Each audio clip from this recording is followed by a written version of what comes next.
Coming up on Hoosier Sports Night, the men's basketball team travels to the Big Apple to compete for a Big Ten tournament title. And the women's basketball team travels up the road to Indianapolis to earn a Big Ten tournament title of their own. This is Hoosier Sports Night.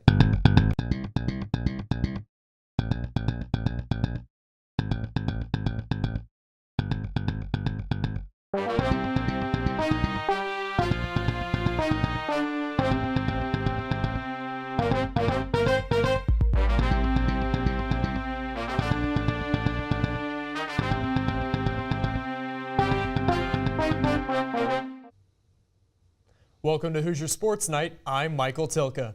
And I'm Pai Mamadi. Last week, the women's swim and dive team placed second in the Big Ten championships. This week, the men were able to do one better. The defending Big Ten champions and undefeated Hoosier squad traveled to Minneapolis looking to go back-to-back for the first time in over 30 years.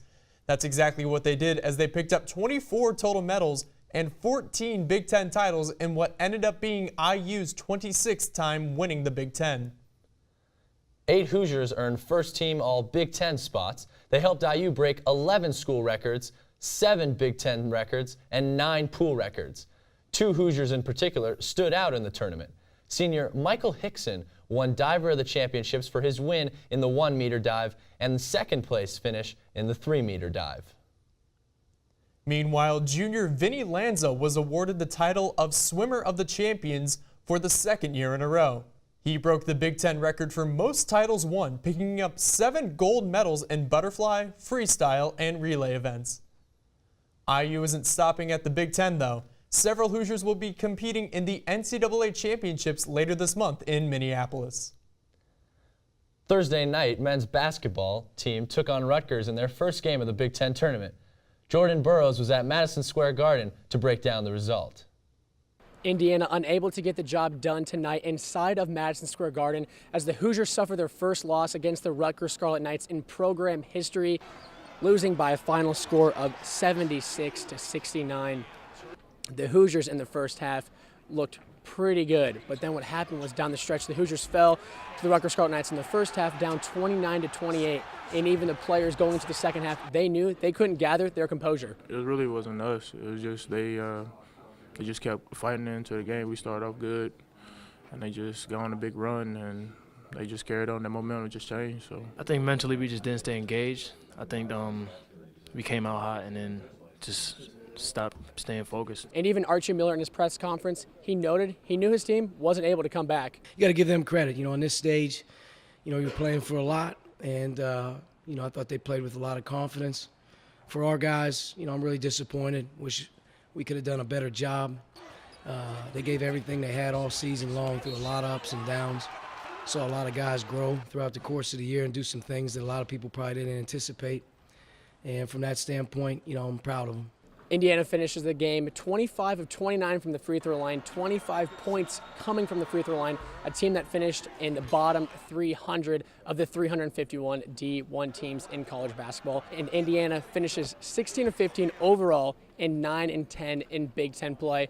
And now, interviewing some of the Hoosiers, they know what they want to do after the season's over. I'm going to take a little time off and just kind of live life for a little bit and kind of see where it takes me, and spend time with my friends and family, and then whatever happens, happens. yeah, hopefully you know, we'll see. I'll go back, talk to my parents, try to figure out what the next step is as far as my basketball career, and you know, make a plan from there. For my last time reporting from Madison Square Garden, I just want to say thank you to everyone for following me on my journey. For IUS TV Sports, I'm Jordan Burroughs.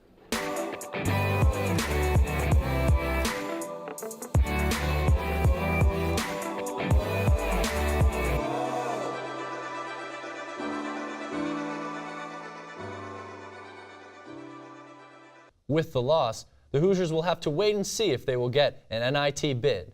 But our crew will remain in New York covering the tournament, so follow our Twitter page at IUS TV Sports to keep up with the action. The women's team was also in tournament action as they faced Michigan State in their first matchup of the tournament. Dan Black was at Bankers Life Fieldhouse to catch the action. It took not 1, not 2, not 3, but 4 Yes, 4 overtimes for the Indiana women's basketball team to defeat the Michigan State Spartans 111-109 Thursday night in the second round of the Women's Big Ten tournament inside Bankers Life Fieldhouse. In the longest game in tournament history, the Hoosiers and the Spartans fought tooth and nail through the first 4 quarters, but neither team was able to gain an advantage. Regulation would end in a 74-74 tie. The team stats truly reflected the close contest through 4 quarters, as IU shot 48.4% from the field, while the Spartans shot 48.3%. After an OT period where it was difficult to muster up points, MSU nearly won after a buzzer-beating layup, but it was waved off due to the clock stopping in the middle of the play. The second overtime was also tight, with the biggest lead being 4 points. Michigan State's Shea Colley hit a layup with just 4 seconds remaining, but Amanda Cahill kept the game going with a buzzer-beating layup. After an action-packed third and fourth overtime, it would come down to free throws to win the ball game, and who else but Amanda Cahill knocked them down, giving the Hoosiers the narrow victory. It was a long game, and despite the short turnaround for Friday night's contest, Coach Terry Morin isn't too worried about her team's fatigue.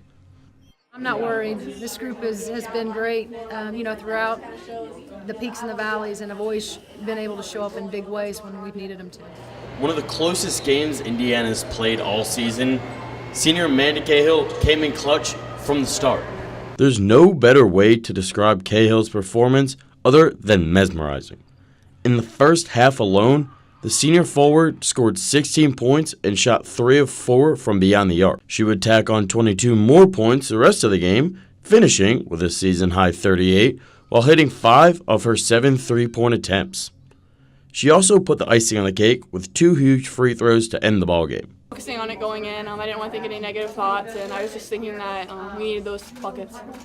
The Hoosiers have no time to waste in preparing for Friday night's 6:30 quarterfinal matchup with the number 2 seeded Maryland Terrapins, last year's champion. Reporting for iOS TV Sports, I'm Dan Black. With the win, they will take on number 2 seed Maryland in the next round on Friday. The Indiana women's tennis team completed their road trip with a win against Cornell and a loss to number 25 Princeton. The Hoosiers topped Cornell with a 6-1 win. They grabbed the doubles point as they won 2 out of 3 doubles matches. In singles, the Hoosiers only dropped 1 match. The rest of the team got wins, all in straight sets, as the Hoosiers improved to 10-2. On Sunday, Indiana had a tough matchup with number 25 Princeton. Doubles was a struggle, as IU was only able to win 1 match, while the other 2 were non-competitive. As for singles, it didn't get any better. The Hoosiers could only manage to get 2 wins at the 5th and 6th singles spots. One big surprise was junior Madison Appel dropping her first match of the spring season, losing in straight sets as Indiana fell to 10-3. Now the Hoosiers return home for a dual match as they face Western Kentucky and Miami University this Saturday. This past weekend, my teammates and I returned to the IU Tennis Center to face 2 tough opponents in front of Hoosier fans. IU men's tennis beat reporter Juan Diego Alvarado tells us more about what happened. 1 win and 1 loss were the outcomes IU men's tennis got in its return home against SLU on number 35 Vanderbilt. In their first matchup of the day, senior Raheel Manji got a big win at number 1 singles, beating the number 52 ranked singles player Daniel Valent. However, the Hoosiers lost 5-2 to the Commodores, having 5 out of 6 singles matches going to a 3rd set, but not the Hoosier way. Following the 5-2 defeat to the Vanderbilt Commodores, the Hoosiers regrouped and spoke to IU head coach Jeremy Wertzman and came out with a winning mentality going on to the matchup against St. Louis. I don't think we gave away any matches, so there wasn't really anything. We left it all out on the court, so I think it was an easier way to lose a match, if that makes sense. But, I felt like we got to play some new guys in this match, and we got to play some guys in doubles and singles, so that was awesome, and I think that helped spark the energy a little bit. Later on the day, IU faced SLU, and with 5 singles wins and the doubles point, won the match 6-1 to keep its positive record going forward. Sophomore Zach Brotney was a key player of the matchup by not only getting important playing time at number 2 singles, but also important wins. It's definitely an honor to get to play two, the highest position I've played since I've come here. And I just felt that the coaches believed in me, and I just used that and just stayed loose and played my game and was able to get the win. IU will be playing again at home this Friday before going on the road for its next conference match against Northwestern. For IUSTV Sports, I am Juan Diego Alvarado. On Friday, IU will face Marquette at noon, and at 6 p.m. the Hoosiers will return to the courts to face Drake. Hope to see you at the IU Tennis Center. The IU men's soccer team played its first game since the loss to Stanford in the national championship game. The Hoosiers picked up a pair of victories over Valparaiso and Evansville. Indiana defeated Valparaiso 3-0 in its first game on Sunday. The Hoosiers picked up a 4-0 win in their following game against the Evansville Purple Aces. Sophomore Spencer Glass and Thomas War each found the back of the net twice. Senior Corey Thomas, freshman Joe Schmidt, and Ben Yeagley also scored on the day. The Hoosiers will continue their spring series on March 3rd when they travel to Grand Park in Westfield, Indiana to take on the Swope Park Rangers. The Hoosiers soccer team started its 2018 spring season with a win over the Butler Bulldogs on Saturday at Grand Park. After Butler took a 1-0 lead in the 32nd minute, forward Maya Piper scored an equalizing header just 5 minutes later. Piper led the Hoosiers in scoring last season with 7 goals. Midfielder Chandra Davidson gave IU a 2-1 lead just before halftime with a goal from 25 yards out, assisted by Michaela Brown. In the 83rd minute, defender Caroline Dreyer closed out the game with a shot that beat Butler's keeper from 35 yards away. The Hoosiers will continue their spring season on March 24th when they host St. Louis at the IU practice fields. Now, while March Madness may be about basketball, there is also madness going on in Bloomington with all these chances to earn Crimson Guard reward points. Here are the events you can go to earn your very own Crimson Guard reward points.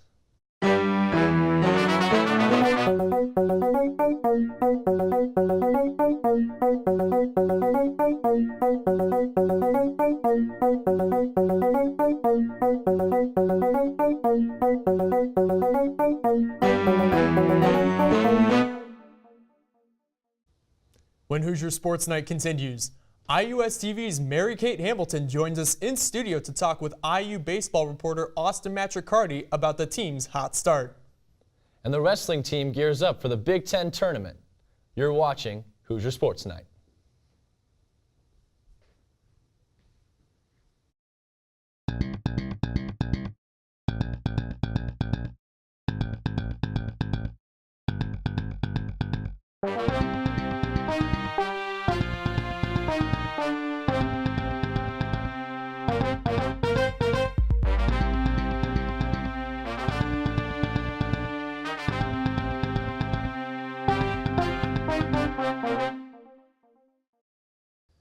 Welcome back to Hoosier Sports Night. The Indiana baseball team is the talk of the Big Ten right now. As winners of their last 6 games, this Hoosier squad is on fire. To tell us more about this hot start is IUSTV's Mary-Kate Hamilton and IUSTV baseball beat reporter Austin Matricardi. Mary-Kate? Thanks, Payam, and thank you, Austin, for joining us. As Payam said, the Hoosiers are currently 6-1, which is their best 7-game start since 2003. What do you think has been their key to success so far early on in the season? I think that their depth has been really crucial because, you've got the mainstays. You've got guys like Matt Lloyd, Logan Sowers, Luke Miller that we expected to play well because they've played well in the past. But then some of the newer guys have also played really well for the Hoosiers too so far, looking at Logan Kalitha, Elijah Dunham, some of those younger guys, they've come in, they've played really well right off the bat, and I think that's been crucial for the Hoosiers. And then you look on the other side of the ball at the mound, the bullpen has been really good this season. That's been a key for the Hoosiers because that's not something that they really had last season. Moving Cal Kruger to the bullpen has been crucial because he can come in, play kind of like an Andrew Miller role where he goes several innings and just locks down the opposing team, and that's been crucial. And now, Austin, speaking of pitchers, pitcher Paulie Milto was just named the Big Ten Pitcher of the Week after his complete game shutout against Boston College this past weekend. How important has Paulie Milto been to their success, and will he be to their success in the future this season? It could be argued that Paulie Milto is the most important Hoosier because you look at him and he's the Saturday guy. He's the rock, the backbone, whatever metaphor you want to make. He's that of the pitching staff. He's the guy that you throw out there when you need to get a win because he's your most consistent starter. He might not be the most talented guy on the pitching staff, but he'll go out there and he'll pitch a great game. He'll give you a chance to win every single time he goes out there. And now finally, Austin, the Hoosiers moved up 3 spots in the national rankings to number 17. What do they need to do to continue this upward momentum throughout the season? Well, this is a good ball team, and we all know that. They've had a good start, so they just need to keep doing what they're doing. They need to continue to play at a high level. They need to keep practicing at a high level. They just need to, they've got this culture. They've got, this feel around the team that, they work hard, they play hard, and that's kind of to Coach Lamonis, that's a credit to him because this is a good ball club and he's built this ball club. So they just need to stay on plan. They need to not have any setbacks. Of course, they're gonna have peaks and valleys through the course of the season, but they need to be even keel. They need to just keep playing the way that they can play. All right, well, Austin, thank you so much. Now back to you guys at the desk. Thanks, Mary Kate. Indiana's first game in Bloomington will be on Wednesday, March 7th against the Cincinnati Bearcats. After a few weeks off the mat, the Indiana wrestling team will be competing in the Big Ten tournament this weekend at Michigan State. Half of the Hoosiers were given seated positions this year, which include redshirt juniors Cole Weaver and Bryce Martin, junior Elijah Oliver, sophomore Devin Skatska, and freshman A.J. Raya. These wrestlers, alongside 5 other Hoosiers, will each try to qualify for one of the Big Ten's 80 NCAA tournament spots, which is nearly double the amount of any other conference. The Big Ten tournament will begin on Saturday, March 3rd at 10 a.m. For the first time in 2018, the IU women's golf team made it back out on the course when they traveled to Peoria, Arizona last weekend for the Westbrook Invitational hosted by the University of Wisconsin. The Hoosiers handled the dry heat of Arizona and finished in 7th place out of 15 teams. Indiana was led by freshman Priscilla Schmidt, who shot a .211 on the weekend, which was good enough for a top 10 finish. Fellow freshman Mary Parsons would mimic Schmidt as best as she could by shooting a .212 and finishing tied for 13th. Up next, the team will travel to California to compete in the Fresno State Classic on March 5th and 6th. That does it for our show this week, but don't forget to like our page, IUSTV Sports on Facebook, and follow us on Twitter at IUSTV Sports. For Michael Tilka, I'm Pai Mamadi. We'll see you next week.